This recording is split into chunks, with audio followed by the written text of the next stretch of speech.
What is up, guys? It's Jimbo here and welcome back to another Diablo 4 build video. Today is like a progression video from the previous shred build that I made, and it's going into more of a poison type of deal.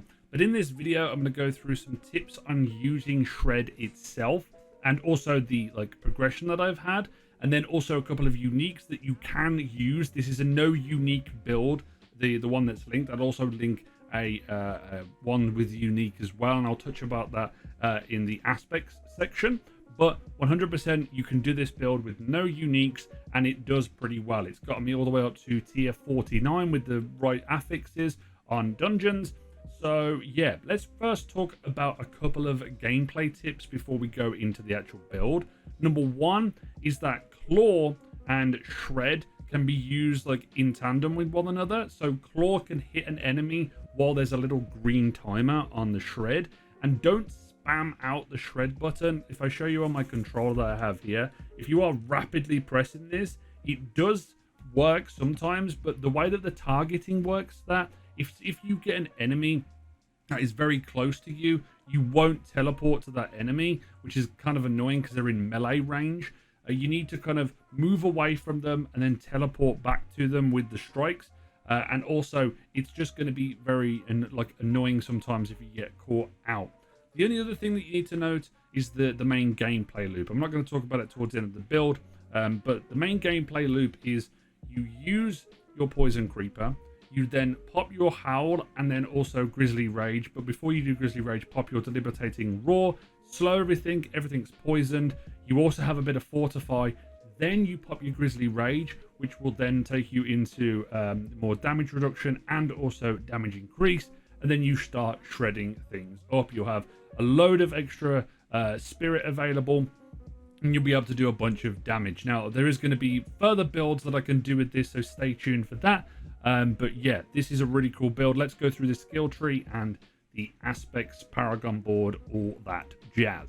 So let's go through the skill tree to begin with. We have Fierce Claw, Enhanced Claw, and obviously Claw. This is going to be our main spirit generator. You can use Storm Strike, but you are going to need to have Tempest Roar to make it into a werewolf skill. So that's the reason why I've gone with Claw. And also the poisoning is kind of nice as well to have when you are in your Grizzly Rage, because you may not be able to put poison out with the Poison Creeper. So there's another way to add an additional amount of poison, because poison stacks on buckets with one another, and they double dip into what Poison Creeper does, enhancing damage, which is kind of crazy. We've got 5 points into Shred. Then we also have Enhanced Shred and Primal Shred. This is going to allow us to dash everywhere and do a bunch of critical strike damage. We have 3 points into Digitigrade Gate. Cannot say that word for the life of me, but still, we get ourselves increased movement speed. Predatory Instinct as well gives us more critical strike chance. We also get Heart of the Wild and then Wild Impulses, which allows us to get more damage for more spirit. So yeah, it's pretty damn good. In the defensive tree, we have Blood Howl and Debilitating Roar.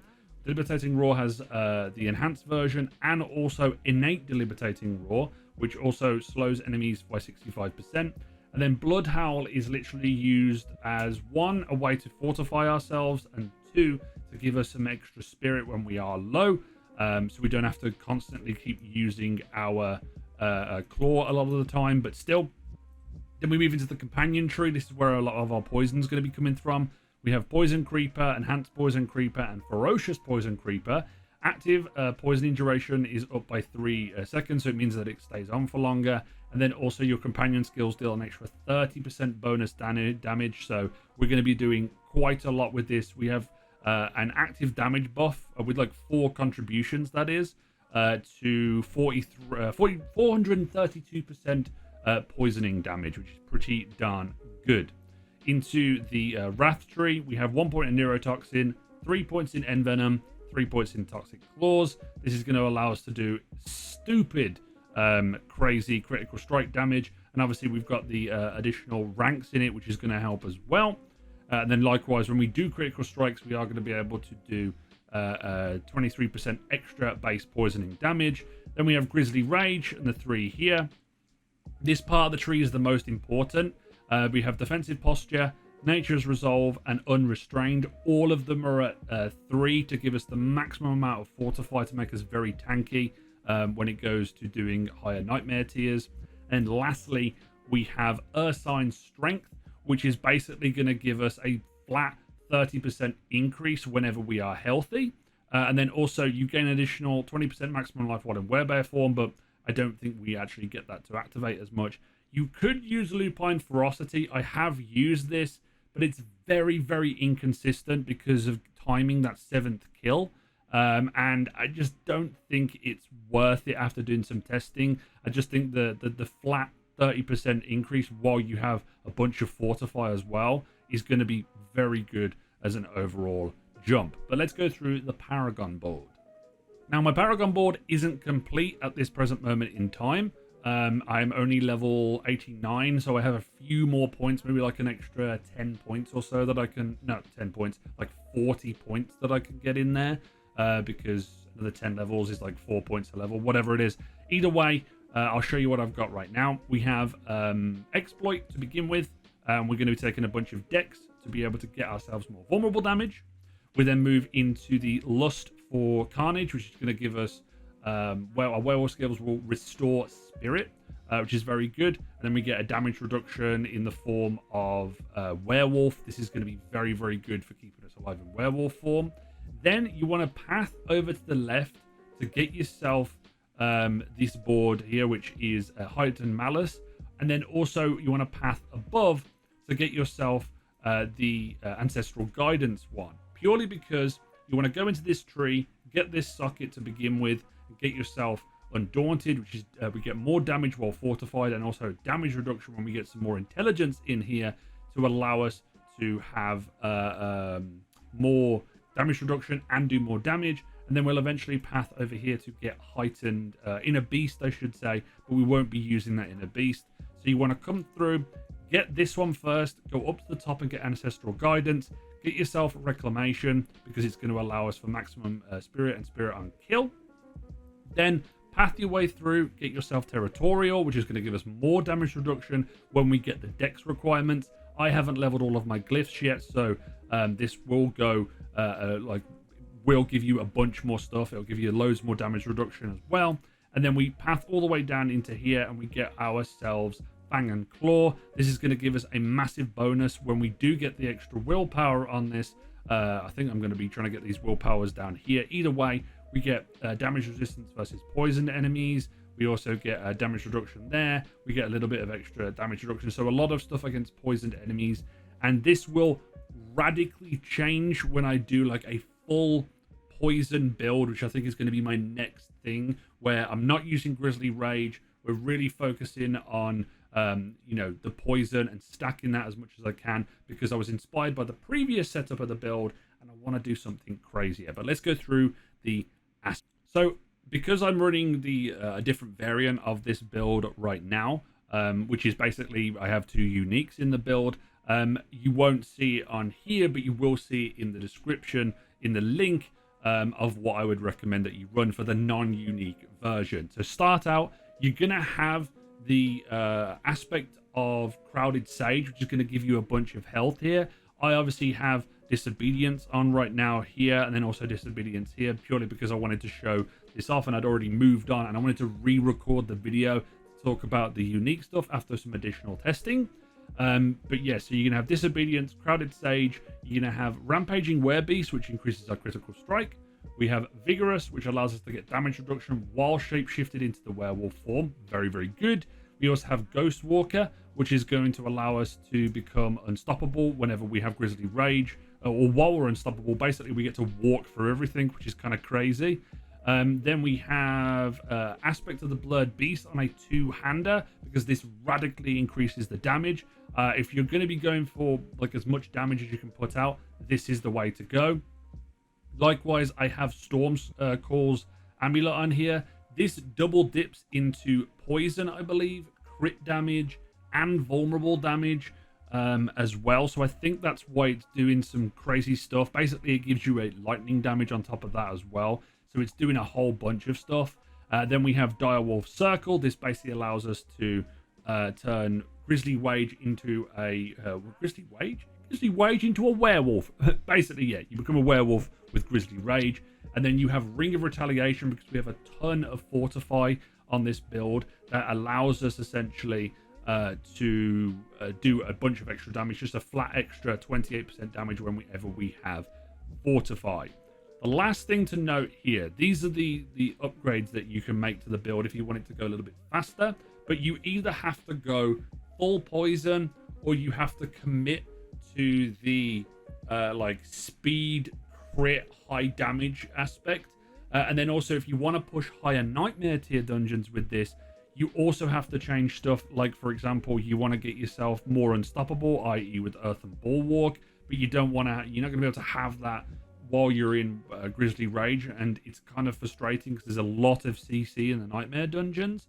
The most I pushed with just the unique version, due to my level as well, is level 52, which essentially allows me to do 15 levels above my character, which isn't bad in my personal opinion. It's not the craziest end of the game stuff, but if you want to go into the 70s and above, you really have to optimize a bunch of your gear and take a bunch of defensive stuff to be able to keep yourself alive from all of the CC that goes on in the game.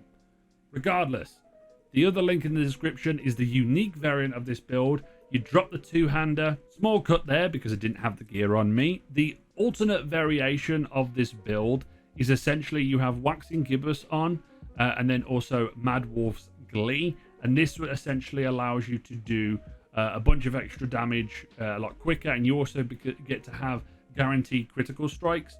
You do lose a lot with Waxing Gibbous because of the stats that it has on it. For example, here I can have vulnerable damage, damage to close, willpower, critical strike damage.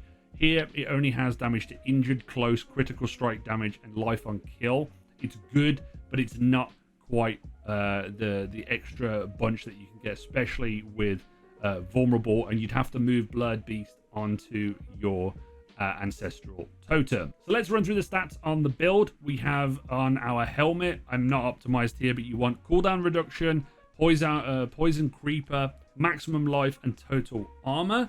You also want to make sure you have a damage reduction on both your pants and also your leggings. Damage versus fortified or whilst fortified is fantastic here. Damage reduction against enemies that are poisoned is great. Likewise on here. On the arms, we have critical strike chance, attack speed, ranks to shred, and then if you can get yourself like critical strike damage or just extra critical strike, I have lucky hit up to restore 14% of my primary resource, which is quite good. On the boots, spirit cost reduction, movement speed, total armor while in werewolf form, and then also all stats. But you could also go for damage reduction while injured as well. I have another version of the boots right here, which is kind of a little bit more what you want, which is movement speed after killing an elite, and you also have fortify generation 2. On our amulet, you're going to want critical strike chance with certain things like werewolf skills, anything like that, because that's kind of like a free stat. But you want spirit cost reduction, you also want cooldown reduction, and you also want ranks to envenom because it's very, very, very good. And then on our rings, just all crit stuff, vulnerable damage, crit strike chance, poison damage, critical strike with werewolf skills. I have like the perfect roll there. Lucky hit chance, critical strike with werewolf skills, that type of thing. And then on the Blurred Beast, two-hander, vulnerable damage, damage to close, critical strike with werewolf damage, and then also if you can get something like core skill damage or critical strike damage as well, just to really take advantage of those critical strikes that you can get. And then if you are running the totem, you definitely want to have cooldown reduction, resource gen, spirit cost reduction, and then I also have critical strike chance as well. But that pretty much covers the build. I went over some of the gameplay stuff in the beginning. Both of the links are in the description alongside the one sheet, so you can look at the build as a whole. The next upgrades obviously would be Waxing Gibbous and then Mad Wolf's Glee. But I think what I'm going to do in the next following update to this type of build is I'm going to go full poison, and then I might make like the speed Tempest Raw build first, and then go full poison to mess around with that. So yeah, stay tuned for those videos coming up real soon. But thank you very much for watching the video. If you've enjoyed it, it's been helpful, leave a like on it, subscribe if you're new, and turn on the notification bell as always. This has been Jimbo, and I'll see you guys next time.